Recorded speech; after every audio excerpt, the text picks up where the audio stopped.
48칙 보겠습니다. 48칙은 건봉일로, 건봉의 일로 외길, 건봉일로, 건봉의 외길, 이런 뜻입니다. 자, 고칙을 보겠습니다. 건봉 화상에게 어떤 승려가 물었다. 건봉일로 할 때 건봉은 스님이에요. 스님, 건봉일로. 건봉 화상에게 어떤 승려가 물었다. 자, 뭐라고 물었냐면, 온 우주의 부처님들이 한 길로 열반문에 들어간다. 한 길로, 일로, 한 길로 다, 모든 부처님이 다 한 길을 통해서 열반으로 들어갔다. 한 길을 통해서 열반으로 들어갔다. 그렇지만 그 길은 도대체 어디 있는지 모르겠습니다. 이렇게 물어봤어요. 한 스님이 건봉 스님에게. 됐습니까? 여기까지 이해됐어요? 예, 그러니까 건봉이 주장자를 집어들어 한 획을 긋고 말했다. 여기에 있다. 그러니까 어떻게 했냐면, 이게 주장자예요.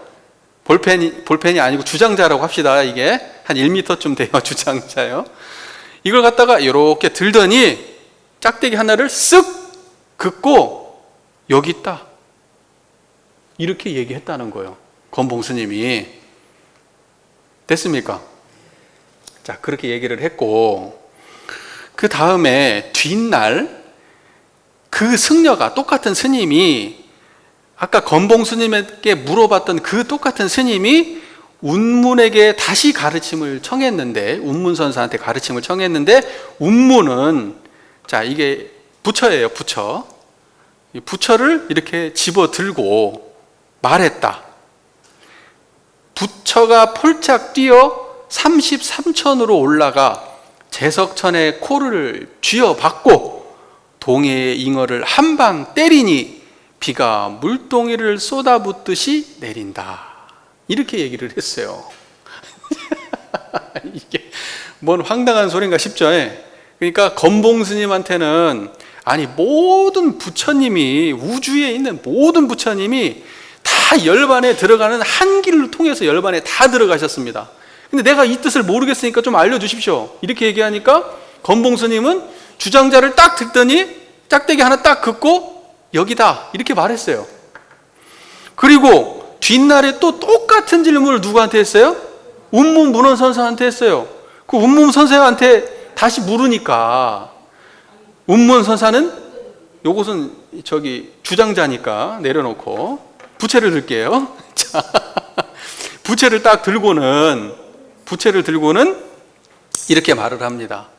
이 부채가 펄짝 뛰어 올라서 33천을 뚫고 올라가요. 자, 우주 바깥에까지 나갔나 봐. 33천을 뚫고 올라가고 저 위에 꼭대기에 누가 살아요? 제석천 살아. 우리로 따지면 하느님이 살아. 하나님이. 그 제석천 콧구멍을 부채로 폭 쑤시고 그 다음에 이 부채가 다시 어디로 떨어져? 바다로 내려가서 뭐를 때렸냐? 잉어를 한 방을 팍 때리니까, 그 잉어를 때리니까 비가 물동이 쏟아붓듯이 비가 쏟아붓더라. 이렇게 이야기를 한 거예요. 이게 도대체 뭔 소리냐고. 이게 자, 별거 없어요. 별거 없어요. 자, 보세요. 이제 우리가 첫 번째 질문을 딱 듣는 순간에 우리 교도님들께서는 바로 그게 뭔 소리인지 아셨을 거예요. 우리가 열반에 들어가는 한 길이 있어요. 모든 부처님이 열반에 드신 분들이 다 열반길을 들으셨는데 한 길을 통해서 열반에 들어갔어요. 그 한 길이 뭡니까? 청정한 자리죠. 다 그 길을 통해서 열반에 들어가셨어요. 지금 잡념 없으면 그 자리예요. 제 얘기 알아들으면 바로 다 그 자리예요. 그게 이제 일로입니다. 그게 건봉이 일로예요. 그런데 이 스님은 그걸 몰랐어요. 그러니까는 건봉 스님이 알려줄 때 이제 이렇게 알려줘요. 막대기를 긋고 여기다, 이렇게 알려줬단 말이에요. 그러면 사람들이 이제 생각할 때 어떤 생각을 하겠어요? 자, 보세요. 이렇게 딱 하나를 긋고 여기다라고 이야기했을 때 그것이 뭘 말하는 걸까요? 이거 사람들이 생각할 거예요. 짝대기 하나를 그렸으니까 이 한 길로 가라는 뜻인가? 이렇게 짝대기를 위아래로 그렸으면 하늘과 땅이 어떻게 연결이 되어 있는 길이 있나? 뭐 이런 생각을 했을까? 그런 거 아니에요. 그냥 아무 일 없이 짝대기 그린 거예요. 이게 뭔 의미 있어요? 이거 드러났어요? 요거 주장자 드러났어요? 주장자를 들어서 짝대기를 그려도 그 자리죠. 그러니까는 지난번에 우리 공부할 때 손가락을 들었잖아요. 누가 손가락 들었어요? 구지선사가 손가락을 들었어요. 구지선사가 손가락을 들었는데 그게 답이었어. 이 손가락에 의미 있어요, 없어요? 이거 보는 자리 보이시죠? 바로 거기요. 그거하고 똑같아. 누군가가 주장자를 들었어. 그래도 그 자리죠? 그걸 일자를 옆으로 그었어도 그 자리고, 세로로 그려도 그 자리고, 동그라미를 그려도 그 자리고, 주장자를 팍 찍어도 그 자리고, 주장자를 확 부러뜨려도 그 자리요. 그게 일 없이 한 거예요. 일 없이 한 거예요. 손가락 하나 든 거예요. 주먹을 확 내보인 거예요. 그러면 이렇게 화두를 간단하게 통과하셨네요. 그죠? 건봉 스님이 말한 일로가 어떤 건지 아셨죠? 그럼 그렇게 넘어갔어요. 자, 그 다음에 제가 이제 이거 이야기를 하니까 갑자기 생각나는 게 있었어요. 불지품 20장. 자, 불지품 20장이요. 어떤 내용이냐면, 제가 한번 읽어 드릴게요. 대종사 하루는 조송광과 전음광을 데리시고 교회 남중리에 산책하시는데 길가에 큰 소나무 몇 주가 심히 아름다운지라 송광이 말하기를 참으로 아름다워라 이 소리여. 우리 교당으로 옮겼으면 좋겠도다. 소나무가 너무 아름다우니까 이거 저 뽑아가지고 우리 교당 가져갔으면 좋겠다. 옛날에 거기가 솔밭이 그렇게 아름다웠답니다. 지금은 그냥 건물밖에 없고 앙상하죠. 근데 옛날에는 거기가 이렇게 둥그런 이런 둔턱 같이 생긴 데였는데 소나무들이 그렇게 멋진 소나무가 많았대요. 이제 그렇게 했는데 그렇게 하건을 대종사 들으시고 말씀하시기를 그대는 어찌 좁은 생각과 작은 자리를 뛰어나지 못하였는가 이렇게 말했어요. 좁은 생각과 작은 자리는 어디예요? 그걸 갖고 싶어하는 마음, 그걸 소유하고 싶은 마음, 그게 좁은 생각과 작은. 자, 보세요. 작은 자리예요. 교당이 이 노송을 떠나지 아니하고 이 노송이 교당을 떠나지 아니하여 노송과 교당이 모두 우리 우란에 있거늘. 자, 보세요. 교당이 노송을 떠나지 않고 노송이 교당을 떠나지 않고 노송과 교당이 모두 우리 우란에 있거늘. 우리 우란이 어디예요? 교당과 노송이 있는 우리 우란이 어디예요? 그 자리예요. 청정한 그 자리예요. 그래서 우리 우란에 있거늘 기어이 옮겨놓고 보아야만 할 것이 무엇이리요? 다 그 마음 떠나서 없는데 여기서 옮겨도 그 자리고 저기 있는 거 뽑아서 저기다 갖다 놔도 그 자리인데 뭔 말인지 이해되시죠? 교당도 그 자리에 있고 노송도 이미 그 자리에 있는데 저놈 뽑아가지고 저기다 옮길 생각만 하고 있냐 너는. 지금 그렇게 얘기한 거예요. 이해되셨죠? 그 말이. 대부분 사람들은 우리 우란에 있거늘 그러면 뭐 우리 총부 뭐 울타리 안쪽 이렇게 생각을 사람들이 많이 해. 총부 울타리에다가 뭐 다 그 뭐 교당도 뭐 우리 다 도량이고 다 도량이지 이렇게 생각하는데 그런 말이 아니에요. 우리 우란에 있다는 것은 이 청정한 이 자리를 말하는 거야. 자, 근데 그것은 아직 그대가 차별과 간격을 초월하여 큰 우주의 본가를 발견하지 못해서 그런 거야. 네가 우주의 본가를 제대로 발견했다면 그거 뽑아가지고 옮기려고 하지 않는다 이거지. 그 우란이 우주의 본가인데 그 우주의 본가를 발견하지 못해서 그런다. 자, 보세요. 그 다음에 송광이 여쭙기를 큰 우주의 본가는 어떠한 곳이오니까 이렇게 물어보니까 대종사 말씀하시기를 그대가 지금 보아도 알지 못한다. 자, 봐. 네가 지금 봐도 모른다 지금. 이렇게 말했어. 그게 무슨 말이야? 네가 지금 눈앞에 환히 이미 드러나 있는 그 자리를, 그 큰 우주의 본가가 지금 이미 드러나 있는데 봐도 네가 모르니까 내가 뭐라고 돼 있냐? 그 형상을 가정하여 보이리라. 내가 그 형상을 어떻게 해요? 가정해서. 가정한다는 건 진짜가 아니고 예를 들어 본다는 거예요.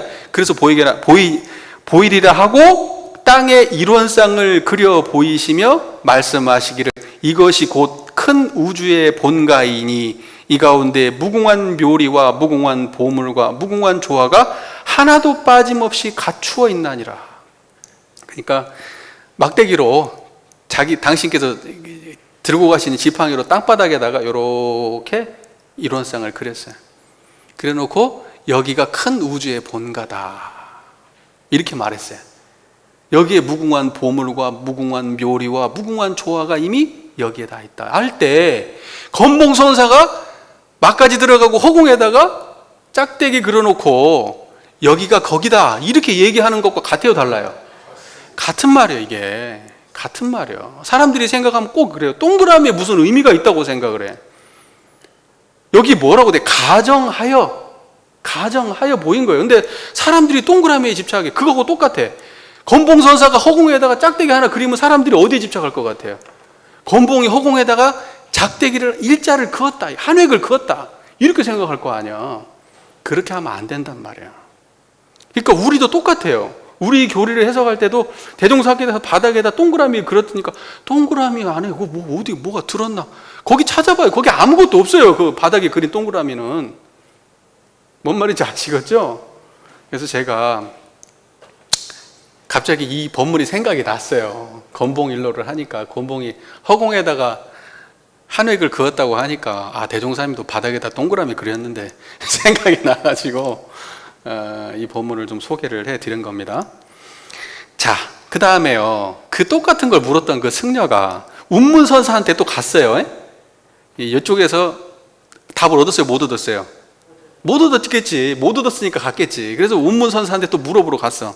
그랬더니 운문선사가 똑같은 질문을 했죠. 온 우주의 부처님들이 한 길로 열반문에 들어간다고 했는데 나는 그 한 길이 뭔지 모르겠습니다. 그러니까 운문선사가 아까처럼 부채가 폴짝 뛰어서 33천을 뚫고 올라가서 누굽니까? 제석천에 코를 갖다가 한 방 먹이고 떨어져 가지고 잉어를 때리니까 그냥 비가 쏟아지더라 이렇게 얘기를 했단 말이에요. 지금 이게 무슨 뜻이냐면은 그 이야기의 의미가 있는 것이 아니에요. 그건 허황된 얘기지, 망상이지. 근데 재미난 것은 이 부채가 아니지. 이게 부채지. 이 부채가 드러난 자리가 환히 보이십니까 지금? 부채를 이렇게 들고 얘기를 해요. 부채가 이렇게 드러났는데 지금 부채를 들어 올리니까 그 자리가 드러났어요. 그런데 부채가 이렇게 하늘로 올라갔다고 이제 이야기하면 또 상상이 되어 안 돼요. 33천 뚫고 올라갔다고 하지만 33천에 아는 바대로 사람들이 아는 대로 나름대로 생각할 거 아니야. 제석천은 코를 때렸다고 하면 환히 아시겠죠? 뭔 말인지. 그것이 또 바다로 떨어져 가지고 잉어를 두드리고 비가 왔다고 하니까 그것도 환히 아시겠죠? 그 환히 아는 자리 보여주려고 그런 거예요. 그러니까 이 부채가 드러나고 부채 드러나는 자리,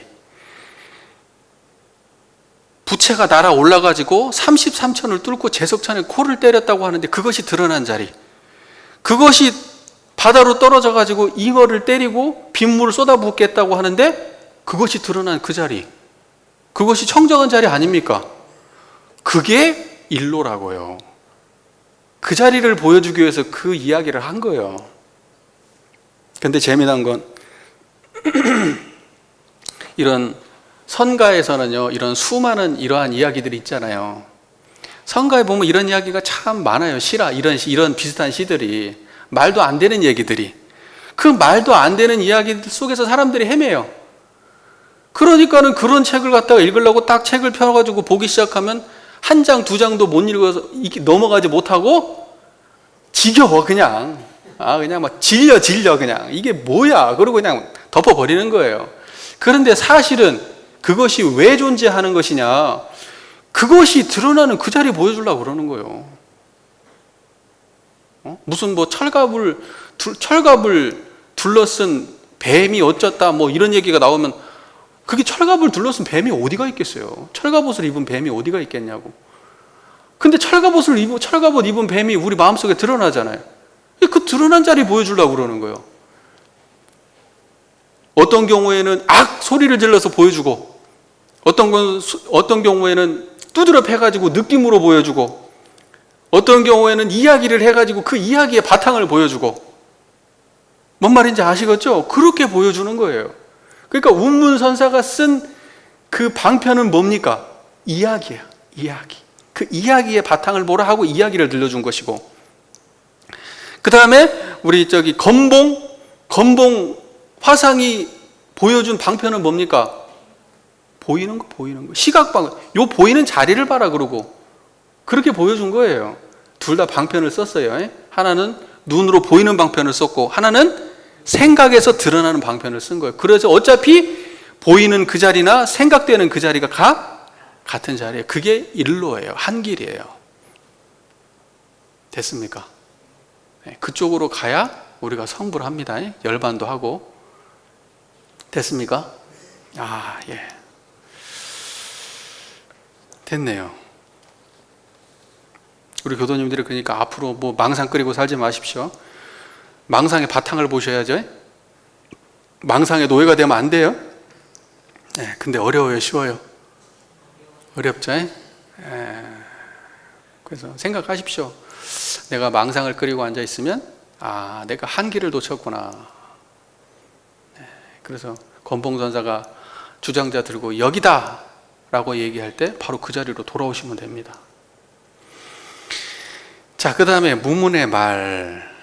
하나 사람은 깊은 바다 밑으로 키로 흙을 까불어 먼지를 일으켰고, 한 사람은 깊고 깊은 바다 밑으로 가서 키를 흔들어 가지고 먼지를 일으켰대요. 이렇게 키 아시죠? 이렇게 붙여가지고 알맹이만 껍데기 날려버리고 알맹이만 남게 하는 거 있잖아요. 그 키 이렇게 까불까불 해가지고 바닷물 속에서 까불까불하면 먼지 일어나요, 안 나요? 깊고 깊은 바다에서 이게 하면 먼지 나요, 안 나요? 안 나죠. 한 사람은 그 짓을 했다. 한 사람은. 그리고 또 한 사람은 높고 높은 산꼭대기에서 흰 파도를 일으켜 하늘에 넘치게 하였다. 산꼭대기 높이 올라가 가지고요, 파도를 일으켰대요. 하늘에 파도가 있어요, 없어요? 하늘에 파도가 없죠. 하늘에 파도가 없어요. 그러니까는 인양반도 뻘짓했다는 거예요. 그러니까는 건봉선사도 이게 그 월주 건봉선사도 바닷속에서 뻘짓했고, 대도 않는 일을 했고, 운문선사도 산 위에 올라가가지고 파도를 일으켰는데 다 뻘짓했다. 이제 이렇게 우리가 일차적으로 해석할 수도 있어요. 왜냐하면 이야기가 그렇게 흘러가니까.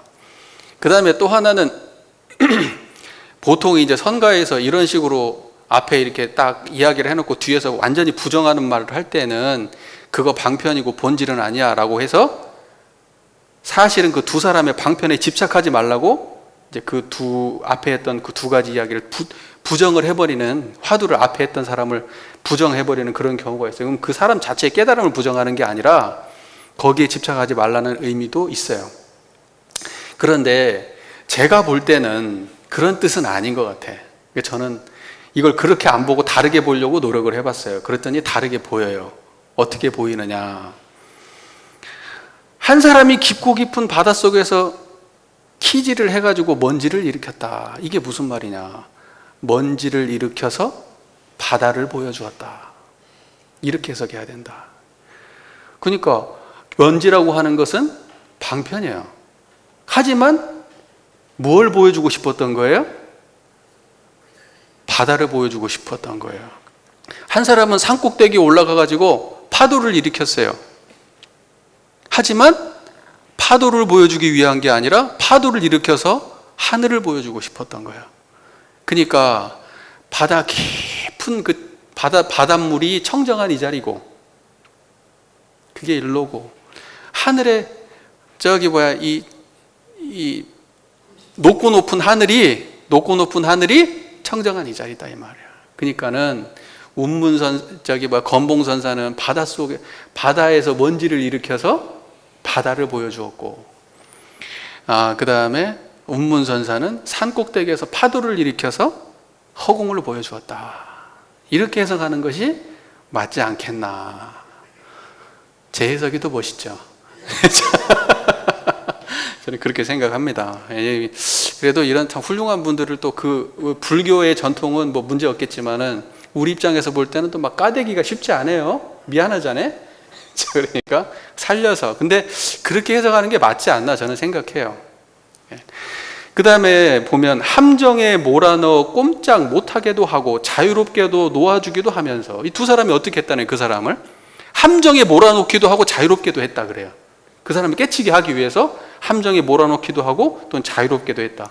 청정한 이 자리가 오갈 데가 있는 자리 없는 자리요. 그래서 지난번에 간두진보 했었잖아요. 백적간두 꼭대기에는 오갈 데가 없다 그랬죠. 청정한 그 자리가 그렇게 생겼다고 그러니까 여기 오갈 데가 없는 자리에다가 밀어 넣는다 이 말이에요. 그렇게 해서 깨치게도 만들고, 그 다음에 자유롭게 놓아주기도 했다. 자유롭게, 이 자리는 걸림 있는 자리 없는 자리요. 오갈 데 없는 자리면서 걸림 없는 자리예요. 그러니까 걸림 없는 자리를 깨치게 해줬다. 오갈 데 없는 자리를 깨치게 해주고 걸림 없는 자리를 깨치게 해줬다 이 말이에요. 이게 말 그대로 해석하면 안 돼요. 이해된 거 맞죠? 예.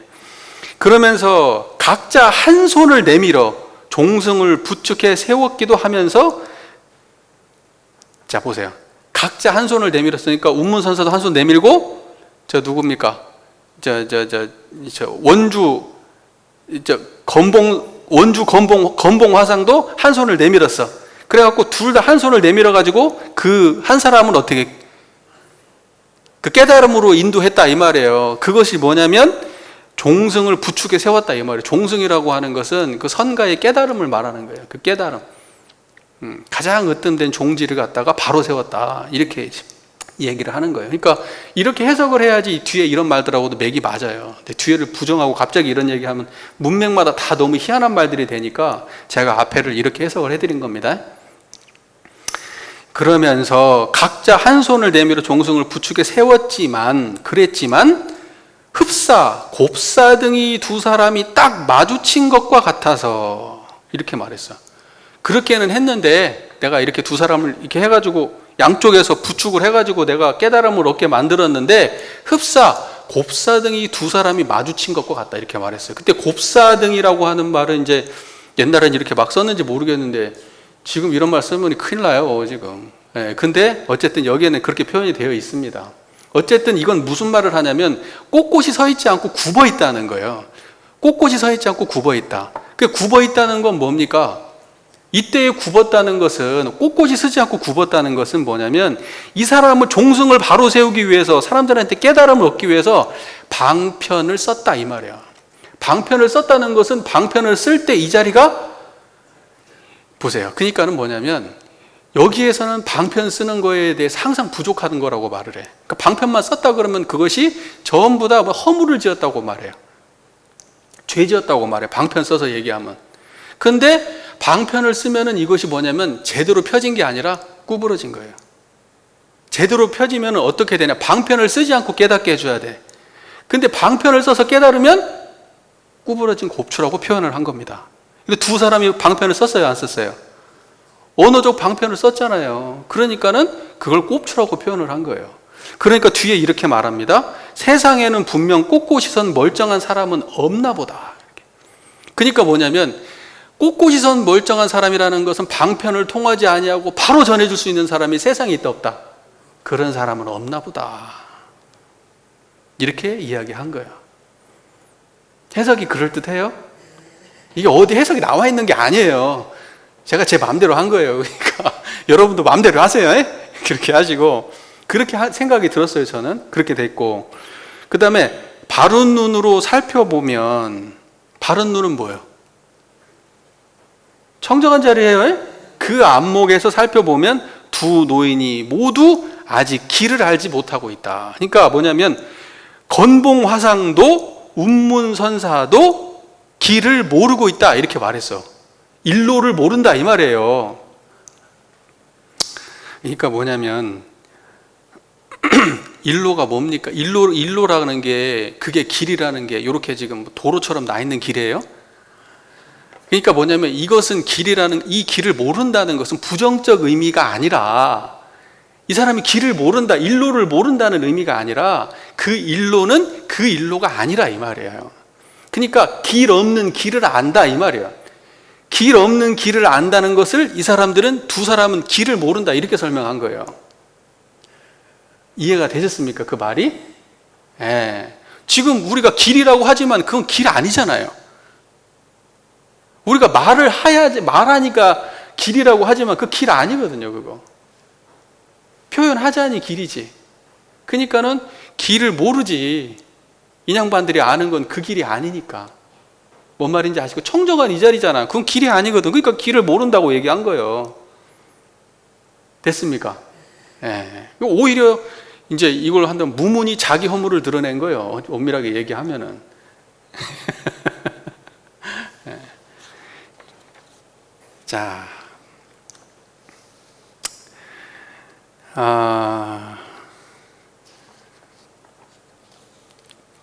문문의 말 이 정도면 넘어갈게요. 예? 문문의 송을 보겠습니다. 문문의 말이 좀 길었습니다. 문문의 송. 아직 발걸음을 떼기도 전에 이미 도달하였고 아직 혀를 움직이기도 전에 벌써 다 말했다. 그러니까 이 사람이 건봉화상도 만나러 가고 운문선사도 만나러 갔는데, 만나러 갈 때 발걸음을 떼야 될 거 아니에요. 걸어서 갔을 거 아닙니까? 그죠? 발걸음 띄기 전에 이미 도달했다. 그 길에, 그 일로, 그 한 자리에, 그 한 길에 벌써 도달했다. 발 띄기 전에 이미 도달했고, 내가 물어봤잖아. 우주의 모든 부처님이 이 한 길을 통해서 열반을 얻었다는데 나는 모르겠습니다 라는 그 말 떼기 전에, 혀를 굴리기 전에 벌써 다 말했다. 됐습니까? 뭔 말인지 아시겠죠? 움직이기 전에 이미 그 자리고, 모른다고 말하기 전에 이미 그 자리예요.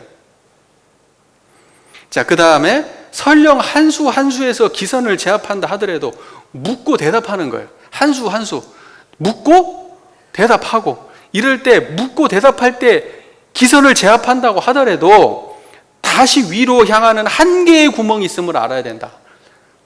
다시 위로 향하는 한 개, 향상규라고 하는데, 위로 향하는 구멍, 그걸 보통 다른 말로 향상일로 이렇게 얘기합니다. 위로 향하는 한 개의 길이 있다 이거예요. 그게 뭐예요? 우리가 살면서 묻고 대답하고 사는데, 그거 말고 그거 하기 전에 이미 향상일로에 우리는 들어서 있어야 돼요. 맞습니까? 그러니까 그 길에 올라타면 우리는 그냥 향상이야. 계속 올라가는 거예요. 위로 향해서 올라가는 겁니다. 어디? 위는 어디예요? 불지요. 항상 그 자리야. 근데 올라간다고 해서 올라가면 바닥에 있을 때하고 올라갔을 때가 다릅니까? 같습니까? 올라가면 다르다 이런 거 아니에요. 올라가도 거기고 올라가지 않아도 거기에요. 그게 향상일로예요. 그걸 알아야 향상을 아는 겁니다. 시간 조절을 조금 제가 좀 못했습니다. 마무리는 해야겠죠. 자, 오늘로 저희가 48칙을 마무리했습니다. 길고 긴 대장정의 시간이 이제 끝이 났습니다. 무슨 원불교 전서 공부한 것도 아니고 뭔 불교를 공부했어. 이제 이렇게 생각할 수도 있어요. 그런데 제가 굳이 무문관이라고 하는 이 책을 함께 이 48칙을 공부한 이유는 불교를 공부하려고 한 게 아니고 우리 깨달음을 분명하게 세우려고 한 겁니다. 사람들이 이런 얘기를 해요. 불법의 연원으로 삼았다 할 때 그 불법이라는 게 불교의 어떤 제도나 불교의 언어에 있다고 생각해. 불교의 경전에 있다고 생각하고 관습에 있다고 생각하고, 그러면 사람들이 생각하는 불교는 눈에 보이고 만져지고 형상 있고 우리가 알고 있는 관념 속에 있는 그런 불교예요. 우리보다 규모도 크고 스님들은 머리 깔고 그런 불교란 말입니다. 그러나 진짜 불법은 그게 아니란 얘기를 하고 싶은 거예요. 진짜 불법은 청정한 이 자리고, 대종사께서 불법을 연원 삼았을 때 불교의 제도를 그 불교라고 하는 종단이나 그 수많은 경전이나 이런 거에 근본 삼은 게 아니라 그 시민짜리, 성자가 깨달은 그 근본짜리, 그걸 근본으로 삼아서 원불교를 창설하신 것이다. 그 이야기를 하고 싶어서 이 긴 이야기를 한 거예요. 보세요. 48책을 다 공부해서 책 한번 딱 덮고 나면 뭐 하나 남습니까? 여러분, 경전이 남았습니까? 거기서 등장했던 수많은 스님들이 여러분 마음속에 새겨졌습니까? 하나 남았잖아요. 하나. 대종사께서는 그거 드러내신 거예요. 그거. 딱 하나 그거. 많은 경전 본다고 막 무슨 뭐 원불교는 불법을 어쩌고 불법 몰라요. 사람들이 잘. 그 맨날 불교 우리가 알고 있는 그 아르마리로 아는 불교를 불교라고 생각한다 이 말이에요. 그러니까 맨날 불교 하면서도 본질은 모르는 얘기만 하고 앉아 있는 거예요. 깨달음 얘기를 해야지. 불교의 진짜 깨달음이 뭐냐고요. 대종사께서는요, 선불교가 우리 지금도 뭐 한국 불교는 선불교지만 선불교가 기본으로 깔려 있던 시대에 대종사께서 공부하셨어요. 대종사께서 접한 불교는 선불교예요. 대종사의 그 깨달음을 표현하는 방식이 선불교적 방식이 많이 들어와 있어요. 제가 하고 싶은 얘기는 뭐냐? 자, 이제 이렇게 아셨으니까 우리 거 똑바로 공부하자고요. 우리 공부. 머리로 상식으로 공부하지 말고 견해로 읽자고요. 이런 쌍을 수행의 표본으로 모시고 연극 공부하라고 돼 있잖아요. 경전 보라고 돼 있잖아요. 그러니까 이런 쌍을 어떻게 모시고 할 거예요? 청정한 그 자리 모시고 경전 보시라고요. 이제 앞으로 그러자고 이야기한 겁니다. 오해하지 마십시오. 전 불교주의자가 아니에요. 아시겠죠? 자, 경청해 주셔서 감사합니다.